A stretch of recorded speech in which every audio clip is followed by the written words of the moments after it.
अब आपको सतगुरु रामपाल जी भगवान का दास आपको एक छोटा सा शब्द सुनाता है। उस शब्द में देखो किस प्रकार से परमात्मा लीला कर रहे हैं। ये है असली लीलाधर, असली लीलाधर। और किस प्रकार की लीला की है गुरुदेव भगवान ने।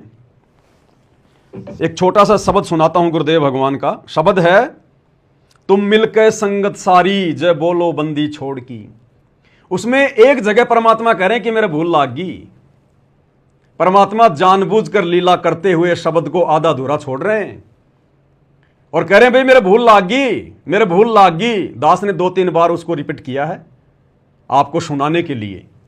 ऐसी लीला करता है परमात्मा। एक बार आपको ये शब्द सुना देता हूं, फिर बाद में इसका विश्लेषण करेंगे। सुनिएगा। समन के घर सतगुरु आए सेऊ बैठ चढ़ाया था। समन के घर सतगुरु आए सेऊ बैठ चढ़ाया था। समन के घर सतगुरु आए सेऊ बैठ लीला मन के। अब सुनना। हरि महिमा अपरम पारी जय बोल। भूल लागी मेरा, कहाँ है? भूल लागी मेरा, भूल लागी मेरे, कहाँ है? भूल लागी मेरा, कहाँ है? भूल लागी मेरा, कहाँ है? जय बोलो। क्या कह रहे हैं गुरुदेव भगवान शब्द को बीच में गाते गाते और एक आम व्यक्ति की तरह लीला करते हुए। इसलिए भाई और बहनों, वेदों में परमात्मा को जो है वो तस्करा कहा गया है, तस्करा। और इसीलिए नानक जी ने प्यार से कहा, ए ठगवाड़ा ठगी देश। परमात्मा को ठग कहा है। कबीर परमेश्वर को नानक जी ने ठग कहा, ठग कि ये ऐसे ठगता है, ये इस प्रकार से इस काल को ठग रहा है। वर्तमान में एक आम व्यक्ति बनके, आम संत बनकर, वो काल भी धोखे में है। ए ठगवाड़ा ठगी देश, खड़ा सियारा भोती बार, ये धानक रूप रहा करतार। और वेदों में तो भगवान को तस्करा का, तस्करा जो आंखों में धूल झोंक के अपना काम करता है। ऐसी लीला करता है भगवान।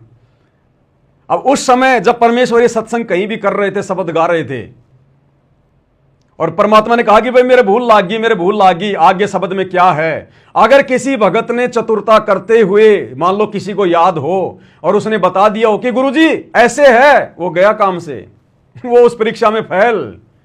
भगत ने बिल्कुल चुप हो जाना चाहिए कि सारी सृष्टि को रचने वाला, असंख्य ब्रह्मांडों का स्वामी, अनंत करोड़ कलाओं का स्वामी, गरीब सब पदवी के मूल हैं, सकल सिद्धि है तीर, और दास गरीब शत पुरुष भजो अविगत कला कबीर। जिस परमेश्वर ने आत्माओं के अनंत युगों का इतिहास बता दिया, जो आत्माओं को उत्पन्न करने वाला, जिसने ब्रह्मा विष्णु महेश के माता पिता बता दिए, ब्रह्मा जी की उम्र कितनी है, शंकर जी की कितनी है, विष्णु जी की कितनी है, काल की उम्र कितनी है, अक्षर पुरुष की आयु कितनी है, जिस परमेश्वर ने यह बायोडाटा निकाल दिया धरती पर आकर, सतगुरु रामपाल जी भगवान ने, क्या एक शब्द को भूलेंगे क्या? और यह शब्द लिखा किसने? यह शब्द कोई कबीर जी का नहीं है, कोई गरीबदास जी का नहीं है। जय बोलो बंदी छोड़ की, खुद सतगुरु रामपाल जी भगवान ने अपने कर कमल से इस शब्द को लिखा। अपने द्वारा लिखे गए शब्द को गुरु जी भूल कर देंगे? अरे भाई, ये तो लीला है परमेश्वर की। ऐसे ही परमात्मा बीच बीच में अपने आप को एक आम व्यक्ति, आम संत साबित करता है इस काल के लोक में, ताकि हम आत्माएं ज्ञान आधार से अपने गुरु जी की पहचान करें। अरे गुरु जी को भूल कैसे लग जाएगी? संगत को भूल ना लग जाए। बरवाला कांड के बाद संगत कहीं भूल ना जाए, ज्ञान को, भगवान को, काल के चक्कर में ना पड़ जाए। हम लाखों भक्तों को समझाने के लिए तो गुरुदेव ने पुस्तक लिखी है, जब जब भूल पड़े। कौन सी पुस्तक? जब जब भूल पड़े। अब बताओ, जो भगवान हम भक्तों को भूल भुलैया से बाहर निकालने के लिए जब जब भूल पड़े पुस्तक लिख रहे हैं कि बच्चों अगर तुम्हें भूल पड़ जाए तो ये पुस्तक पढ़ लेना, जब जब भूल पड़े। बताओ, वो भगवान खुद भूल करेगा? दूसरों की गलतियों को सुधारने के लिए, उनकी भूल को सुधारने के लिए भगवान पुस्तक लिख रहा है, जब जब भूल पड़े। फिर वो भगवान खुद भूल करेगा क्या?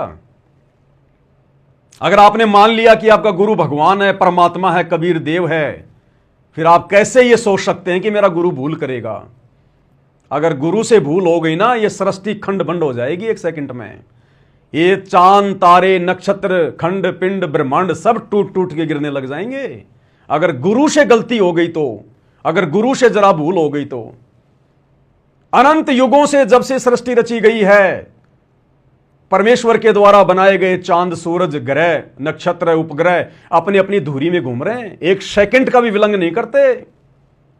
आज आपको एक गाड़ी का पहिया घुमाने के लिए आपको कितनी मेहनत करनी पड़ती है, बेरिंग लगाना पड़ता है, उसके अंदर वो जो है वो ग्रीस देनी पड़ेगी, जब वो ग्रीस सूख जाए तो दोबारा से उसमें डालनी पड़ेगी, बेरिंग चेंज करना पड़ेगा, उसमें चूं चूं की आवाज आने लग जाएगी जब वो घस जाता है। और ये चांद, सूरज, ये पृथ्वी, ग्रह, उपग्रह इतने अनंत युगों से घूम रहे हैं, इनकी कोई सर्विस की जरूरत नहीं है, कोई जो है वो ग्रीस देने की जरूरत नहीं है। ये परमेश्वर की वचन शक्ति से। तो वो परमात्मा भूल करेगा क्या? जिन्होंने सृष्टि को रचने में भूल नहीं करी, वो एक शब्द को गाने में भूल करेगा? एक पुस्तक का छोटा सा अनुवाद करने में कि पाती पंच भोग कर पूजा क्या होती है, उसके अनुवाद करने में भूल करेगा क्या? अगर एक जगह भूल हुई है तो दूसरी जगह भी भूल की गुंजाइश है, फिर तीसरी जगह भी भूल हो सकती है। फिर हम कैसे यकीन करेंगे इन पुस्तकों पर? इनमें तो बहुत सारी भूल हो सकती हैं। कैसे हम गुरुदेव के सत्संगों को निसंशय होकर सुन सकते हैं? उनमें तो फिर बहुत सारी भूल हो सकती हैं। जबकि गुरुदेव कह रहे हैं, बच्चों, इस दास के मुख से उच्चारित एक एक शब्द ऐसे मान लेना जैसे कोर्ट में रजिस्ट्री होती है, आंख बंद करके विश्वास कर लेना, ब्लाइंड फेथ।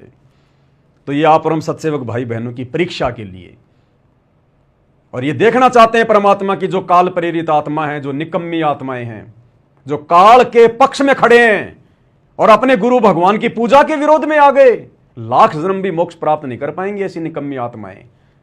अरे जो गुरु भगवान की पूजा कर रहा है, उनको इष्ट मान के, भगवान मान के उसका विरोध कर रहे हैं, वो मोक्ष के अधिकारी हैं क्या? लाख जन्म में भी नहीं हो सकते। और ये आत्माएं उस समय क्या करेंगे जब आने वाले समय में पूरा विश्व इसी प्रकार से आरती उतारेगा? फिर ये कौन सा मुंह लेके ये कहां जाएंगे, कहां डूब मरेंगे? फिर भी घुमानी पड़ेगी ना तुम्हारे को आरती। थोड़ा बहुत बुद्धि का इस्तेमाल किया होता, कर्म फोड़ लिए, सूखे कर्म। एक छोटा सा सत्संग और सुनाते हैं गुरुदेव भगवान का। एक सत्संग में परमात्मा ने वीर सिंह बघेल का जिक्र किया कि वीर सिंह बघेल जब सार नाम लेने के लिए सतगुरु के कहे अनुसार और उस विधवा ब्राह्मणी के पास में गया जिसका नाम था चंद्रप्रभा, तो गुरुदेव ने एक सत्संग में जानबूझकर उसका नाम चंद्रप्रभा की जगह शशि प्रभा ले लिया। पहले दिन गुरुदेव ने सत्संग किया और गुरुदेव ने कहा कि वो शशि प्रभा के पास गया। दूसरे दिन के सत्संग में गुरुदेव ने कहा कि बच्चों, कल मेरे से त्रुटि हो गई थी, मैंने उस बहन का नाम चंद्रप्रभा की जगह शशि प्रभा ले लिया। फिर गुरुदेव ने जस्ट क्या कहा आगे कि पुण्यात्माओं, एक जन्म में उस आत्मा का नाम चंद्रप्रभा भी था। एक जन्म में उस आत्मा का नाम जो है वो शशि प्रभा भी था। 650 साल पहले जिस विधवा ब्राह्मणी का नाम जो है वो चंद्रप्रभा था, एक जन्म में उसका नाम शशि प्रभा भी था। अब जिन भक्तों ने पहले दिन चंद्रप्रभा सुना और दूसरे दिन जब गुरुजी ने कहा कि भाई उसका नाम मैंने गलती से चंद्रप्रभा ले दिया, मैंने उसका नाम गलती से जो है वो शशि प्रभा बोल दिया, जबकि उसका नाम था चंद्रप्रभा, तो कई भक्तों के मन में आया होगा, भाई हो गई होगी गलती गुरुजी से, कौन सी बड़ी बात है, वो फैल। तुरंत आगे गुरुदेव ने कह दिया कि एक जन्म में उसका नाम शशि प्रभा भी था। अब क्या मुंह दिखाएंगे वो भगत जो पहले ये सोच गए गुरु को मानुष मानकर कि गुरुजी से गलती हो गई होगी। कोई बात नहीं भाई, जब गुरुजी कह रहे हैं कि मेरे से गलती से उसका नाम चंद्रप्रभा की जगह शशि प्रभा निकल गया, और आगे गुरुदेव ने जब बताया, उससे पहले उन लोगों ने अगर यह सोच लिया कि हो सकता है गुरुजी से गलती हो गई हो, तो बताओ वो तो हो गए फैल परमात्मा की परीक्षा में। ये चेक करता है सतगुरु इस प्रकार से, चेक।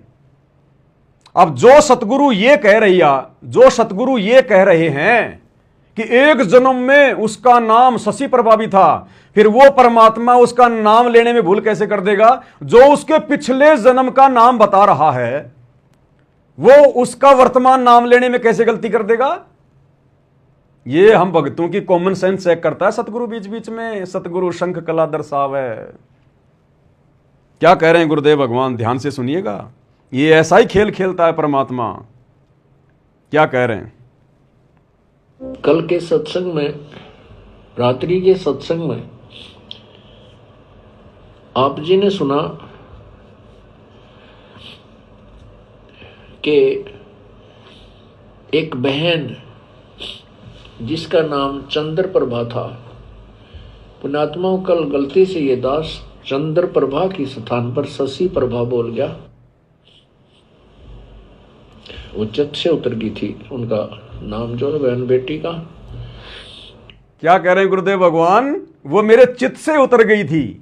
उस बहन बेटी का नाम मेरे चित्त से उतर गया। चित्त यानी मेरे मन से उतर गया, मेरे दिमाग से निकल गया। और जस्ट आगे क्या कह रहे हैं कि एक जन्म में उसका नाम शशि प्रभा भी था। अब बताओ कैसे चित्त से उतर जाएगी भाई? जो परमात्मा उसके पिछले जन्मों का नाम बता रहा है, वो वर्तमान जन्म का नाम लेने में गलती करेगा क्या? ये जानबूझ के गलतियां करता है सतगुरु। क्या कह रहे हैं परमात्मा? चंद्र प्रभा के स्थान पर शशि प्रभा बोल गया। दिमाग से उतर गई, उच्चत से उतर गई थी, उनका नाम जो है बहन बेटी का। क्योंकि उस आत्मा के कई जन्म हो जाते हैं, हो चुके हैं। सुनिए, और कभी उस एक जन्म में शशि प्रभा भी रही है। जैसे कबीर परमात्मा ने कभी विष्णु जी की महिमा गाते हुए तो साथ में कृष्ण भी बोल दिया है, क्योंकि कृष्ण भी विष्णु ही था। तो वैसे उस समय जो उसकी शरीर था, परमात्मा के समय जो वार्ता हुई थी, उसका नाम चंद्र प्रभा था, उस बहन ब्राह्मणी का।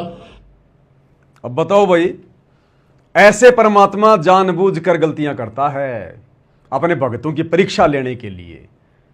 अब जो परमेश्वर उस आत्मा के अनंत युगों का बायोडाटा जानता है कि एक जन्म में उस आत्मा का नाम शशि प्रभा भी था। बताओ, जो पिछले जन्म का पता नहीं कौन से जन्म की बात होगी, जो सतगुरु ये बता सकता है, वो वर्तमान जन्म का नाम भूलेगा क्या उसका?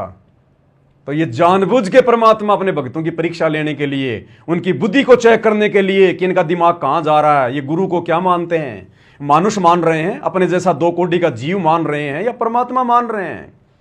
क्योंकि यही गलती तो हम आत्मा युगों युगों से करते आ रहे हैं, गुरु को मानुष मानने वाली। और ये गलती यदि हम वर्तमान में करेंगे तो कैसे पार होंगे भाई? और 90% संगत वर्तमान में वही गलती कर रही है 650 साल पहले वाली, गुरु को मानुष मानकर। आज 27 मई 2025 है। 9, 10, 11 जून को लाखों की संगत, सतलोक आश्रमों से जुड़ी हुई संगत उस दाढ़ी मूछ वाले नकली कबीर की फोटो को भगवान मान के पूजेगी इन आश्रमों में। अरे यहां तो नास्त्रोदामस जी कह रहे हैं कि उस तत्ववेता महामानव सायरन को सिंहासनस्थ करके आसन पर बैठा कर उसको आराध्य यानी इष्ट देव मानकर पूजा करें। यहां तो गुरु की पूजा करने की बात हो रही है, इष्ट मानकर यानी भगवान मानकर। और इन आश्रमों में लाखों की संख्या में ये संगत कोऑर्डिनेटरों के पीछे आंख बंद करके विश्वास करके गुरुजी के तत्व ज्ञान को खूंटी पे टांग के और उस कागज के टुकड़े को आराध्य देव मानकर, यहां तो गुरुजी को आराध्य देव मानने की बात कर रहे हैं नास्त्रोदामस, और ये लोग उस कागज के टुकड़े को आराध्य देव मानकर और उसकी पूजा करेंगे। अब देखना, भोग लगाएंगे, 5-5 दीपक जला के उसको लगाएंगे भोग। अपने गुरु को भोग लगाने में इनको शर्म आती है। जो रियल कबीर है, अपने गुरु की आरती उतारने में इनको शर्म आती है, जो रियल कबीर है। और उस कागज के टुकड़े की अब देखना, इन भंडारे में भोग लगाते समय देखना किस प्रकार से 5 पंच भोग कर पूजा, 5-5 दीपक के साथ में आरतियां उतारेंगे। ये तो वही गलती जो हम युगों युगों से करते आ रहे हैं, जो 650 साल पहले हुई थी, वही गलती वर्तमान में 90% संगत कर रही है, गुरु को मानुष मानकर। और इसीलिए आदरणीय गरीबदास जी ने ठोक ठोक के 3-4 वाणियां लिखी हैं कि नालायक को गलती मत कर देना।